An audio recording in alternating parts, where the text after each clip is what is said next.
ಜೈ ಭೀಮ್. ಈ ದಿನ ಮೇಸ್ರಿಪಾಳ್ಯದಲ್ಲಿ ಮನಸ್ಮೃತಿ ದಹನ ಅಂತ ಕಾರ್ಯಕ್ರಮ ಹಮ್ಮಿಕೊಂಡಿದ್ದಾರೆ. ಬಾಬಾ ಸಾಹೇಬ್ ಅಂಬೇಡ್ಕರ್ ಮಾಡಿದ ಕಾರ್ಯಕ್ರಮ ಇದು. ಮನಸ್ಮೃತಿ ಬಾಬಾ ಸಾಹೇಬ್ ಅಂಬೇಡ್ಕರ್ ಸಂವಿಧಾನ ಬರೆಯೋಕ್ಕೆ ಮುಂಚೆ ಇದ್ದಂಥ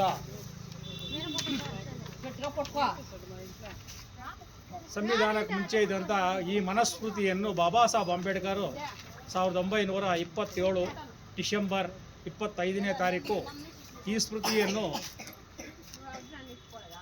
ಪಬ್ಲಿಕ್ನಲ್ಲಿ ಸುಟ್ಟಂಥ ದಿನ ಹಾಗೂ ಭಸ್ಮ ಮಾಡಿದಂಥ ದಿನ. ಈ ಗ್ರಂಥವನ್ನು ಏನಕ್ಕೆ ಸುಟ್ಟರು ಅಂದರೆ, ಇದು ಮನುವಾದಿಗಳ ಗ್ರಂಥ.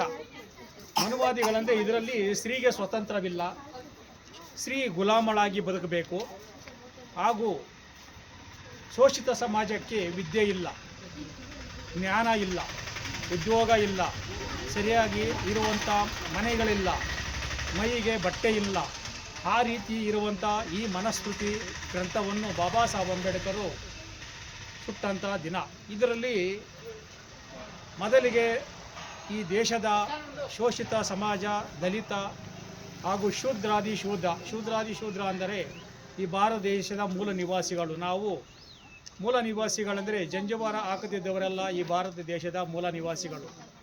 ಈ ಗ್ರಂಥದಲ್ಲಿ ಸ್ವತಂತ್ರ ಇಲ್ಲ, ಸ್ವಾಭಿಮಾನವಿಲ್ಲ, ಹೆಣ್ಣು ಗುಲಾಮಳಾಗಬೇಕು, ಹೆಣ್ಣು ಹುಟ್ಟುವಾಗ ತಂದೆಯ ಗುಲಾಮಳಾಗಿ ಬದುಕಬೇಕು, ಯೌವನ ಬಂದಾಗ ಹೆಣ್ಣು ಗಂಡನ ಗುಲಾಮಳಾಗಬೇಕು, ವೃದ್ಧಾಪ್ಯ ಅಂದರೆ ವಯಸ್ಸಾದ ಮೇಲೆ ಮಗನ ಗುಲಾಮಳಾಗಿ ಬದುಕಬೇಕಂತ ಹೇಳ್ಬಿಟ್ಟು ಈ ಮನಸ್ಮೃತಿ ಗ್ರಂಥದಲ್ಲಿದೆ.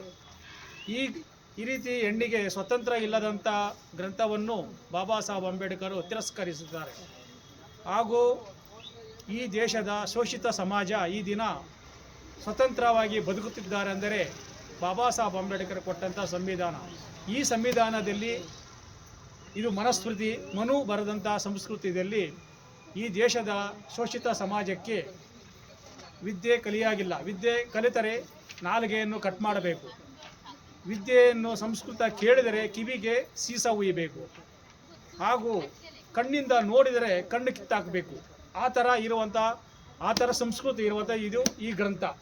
ಈ ಗ್ರಂಥವನ್ನು ನಮ್ಮ ಸಮಾಜದ ಹಿಂದೂಗಳು ಅಂತ ಹೇಳಿಕೊಳ್ಳುವ ಶೂದ್ರರು ಈ ಗ್ರಂಥವನ್ನು ಓದಬೇಕು. ಈ ಗ್ರಂಥದಲ್ಲಿರುವಂಥ ನಿಜವಾದ ಸಂಗತಿಗಳನ್ನು ನಾವು ತಿಳ್ಕೊಳ್ಬೇಕು. ಅದೇ ಮುಖ್ಯವಾದ ವಿಷಯ. ಹಾಗೂ ನಮ್ಮಲ್ಲಿ ಶಾಲೆಗೆ ಹೋಗುವಾಗಿತ್ತಿಲ್ಲ, ಓದುವುದಕ್ಕೆ ನಮಗೆ ಇದೇ ಇಲ್ಲ. ಏಕೆಂದರೆ ಈ ಸಂಸ್ಕೃತದಲ್ಲಿ ಏನಂದರೆ, ರಾಮಾಯಣದಲ್ಲಿ ರಾಮ ಶಂಭುಕನ ತಲೆಯನ್ನು ಕಡಿತಾರೆ. ಶಂಭುಕ ಶೂದ್ರ.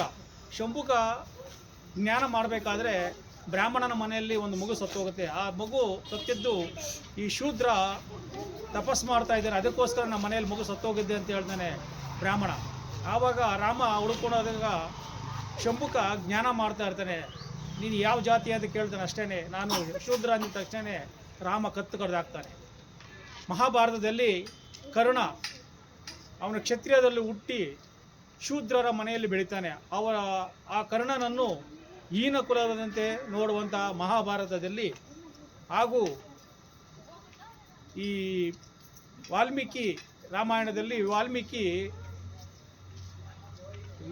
ವಿದ್ಯೆ ಕಲಿಸಬೇಕಾದ್ರೆ ಶೂದ್ರರಿಗೆ ವಿದ್ಯೆ ಕಲಿಸುವುದಿಲ್ಲ, ಬ್ರಾಹ್ಮಣರಿಗೆ ಮಾತ್ರ ವಿದ್ಯೆ ಕಲಿಸ. ಈ ರೀತಿ ಇರುವಂಥ ಗ್ರಂಥ ಇದು. ಈ ಗ್ರಂಥದಲ್ಲಿ ಇರುವಂಥ ನಾವು ಈ ಗ್ರಂಥವನ್ನು ಪ್ರತಿಯೊಬ್ಬರು ಬಾಬಾ ಸಾಹೇಬ್ ಅಂಬೇಡ್ಕರ್ ಅನುಯಾಯಿಗಳಂತಲ್ಲ, ಈ ದೇಶದ ಅನುಯಾಯಿಗಳು ಎಲ್ಲರೂ ಈ ಗ್ರಂಥವನ್ನು ಓದಬೇಕು.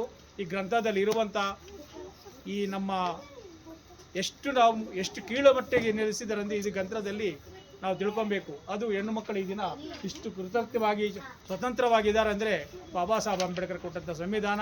ಅದಕ್ಕೆ ಬಾಬಾ ಸಾಹೇಬ್ ಅಂಬೇಡ್ಕರ್ ಇದನ್ನು 1927 ಡಿಸೆಂಬರ್ ಅಂದು ಒಂದು ದೊಡ್ಡ ಪಬ್ಲಿಕ್ನಲ್ಲಿ ಸಾವಿರಾರು ಜನ ಸೇರಿರೋ ಜಾಗದಲ್ಲಿ ಈ ಗ್ರಂಥವನ್ನು ದಹನ ಮಾಡ್ತಾರೆ. ಅದು ಈ ದಿನ. ಅದಕ್ಕೆ ಈ ದಿನ ಈ ಗ್ರಂಥವನ್ನು ದಹನ ಮಾಡ್ತಾ ಇದ್ರಿ ಎಲ್ಲರೂ.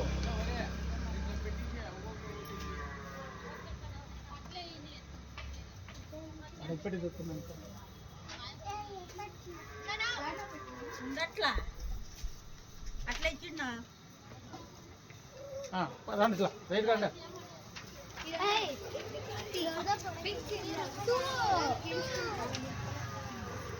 ತಿಳ್ಕೊಳ್ರಿ. ಈ ರೀತಿ ನಾವು ಮನಸ್ಮೃತಿಯನ್ನು ದಹನ ಮಾಡಿ ಬಾಬಾ ಸಾಹೇಬ್ ಅಂಬೇಡ್ಕರ್ ಕೊಟ್ಟಂತ ಸಂವಿಧಾನವನ್ನು ನಾವೆಲ್ಲರೂ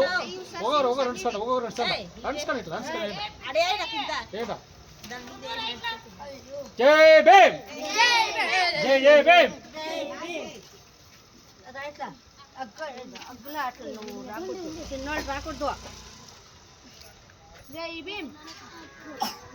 ಈ ಮನಸ್ಮೃತಿಯನ್ನು ನಾವು ದಹನ ಮಾಡಿ ಬಾಬಾ ಸಾಹೇಬ್ ಅಂಬೇಡ್ಕರ್ ಸಂವಿಧಾನವನ್ನು ಉಳಿಸಬೇಕೆಂದು ಸಮಸ್ತ ಭಾರತ ದೇಶದ ನಾಗರಿಕರಲ್ಲಿ ನಾವು ಮನವಿ ಮಾಡಿಕೊಳ್ತಾ ಇದ್ದೀರಿ. ಜೈ ಭೀಮ್, ಜೈ ಭೀಮ್, ಜೈ ಭೀಮ್. ಮಾಡ್ಕೊಂಡಿದ್ದ ನಾವು